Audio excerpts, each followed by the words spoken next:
Spoiler alert for both these films. I've watched 2 movies so far in 2022. And the movies I've watched so far are SpiderMan No Way Home and The Batman. And now you might be thinking, wow, you've only watched superhero movies. And yeah, they're both superhero movies. But these movies cannot be more different. Now, let's start off by saying I love both these films. I love them for different reasons. Let's start off with No Way Home. Now, this movie heavily relies on nostalgia. Like, you're not here just to see Tom Holland. You're here to see Willem Dafoe, Alfred Molina, Tobey Maguire, and Andrew Garfield. Now, I'm not saying that's a bad thing. When I saw all of that in the theater, my brain was going crazy over the fact that I'm seeing all 3 Spider-Men on the screen fighting my favorite villains. But then I think, what if I've never seen a Spider-Man movie that isn't Tom Holland's? Well, if I came to watch this film, I wouldn't like it as much. That's kind of the point. You wouldn't watch this if you haven't seen the other films. I'm just saying this is less of a film and more of an emotional journey that takes you back to the films you watched when you were a kid or when you were a teenager. It kinda has the same effect as Avengers Endgame. Now, yes, this film is good, but it still falls victim to a lot of things that the Marvel movies get wrong.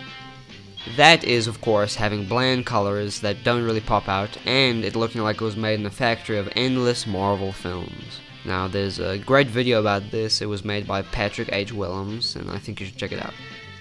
Basically, the color grading sucks. If Twilight always has a blue filter on, Marvel always has a gray filter on. Some are better than others, but it all comes down to the bad color grading. Sometimes you get some interesting colors happening, but it never is as vibrant as a comic book movie should be. Spider-Man No Way Home is better than most Marvel movies. Some of them just look like they were dipped in concrete. But this one has a little bit of life in it, even though some CGI shots are a little bit not up to par. But with everything considered, the CGI is still great. I'm glad that everybody came back to reprise their role. It's just a great movie. Now, going back to the color grading problem and how the colors don't really pop out, there is a movie that fixes this problem though. But before I talk about that, my score for the movie is an 8 out of 10. Now, on to The Batman. Now, I love this movie. This for me is the second best Batman movie, other than The Dark Knight. Now, why do I love this film? Well, it doesn't feel like a polished, clean Marvel movie. It feels dirty and unpolished, unlike the grey concrete that is most of Marvel's filming. The cinematography in this film is incredible, and it beats a lot of things that's in most movies in general. I do think that a lot of movies have beat this in cinematography or on par with it, but I think it's just a well change of pace in a blockbuster-ridden movie landscape, and I think this is definitely the movie we needed. The shot of the Batmobile jumping out of that explosion, the club fight scene, and basically every other fight scene is incredible. Plus the color grading is great, because the blacks are pitch black, and when there is color in the scene, it's so vibrant that it contrasts so nicely with the darkness of Gotham. The cinematography is incredible, the lighting is incredible, the action is incredible. Now on to something else, the story, which I didn't talk about much for Spider-Man No Way Home. I thought it was good. Not one of the best Spider-Man storylines, but it was a good multiversal story.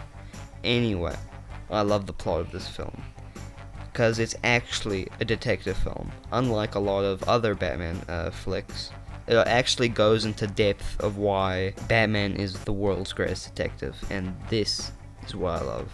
I do think in the next movie, Bruce should actually put on a facade of a playboy philanthropist.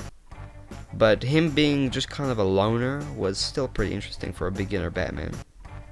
Oh, and that Joker cameo was pretty weird. In both these movies, the performances are great, especially Willem Dafoe and Andrew Garfield in No Way Home, and Robert Pattinson and Jeffrey Wright in Batman. I do love the dynamic between Gordon and Batman in this film. Their scenes do give the movie a little black comedy, which I really like. In conclusion, both of these films, while being superhero movies, are very different. One is a third movie in a trilogy, relies on nostalgia to make people excited, has great performances, falls victim to Marvel shortcomings, and has their predictable humor, and also the mediocre color grading. And on the other hand, we have a beginning of a supposed trilogy.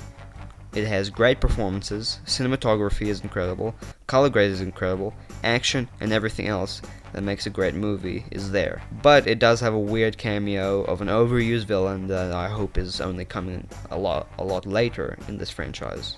So yeah, subscribe. See you later.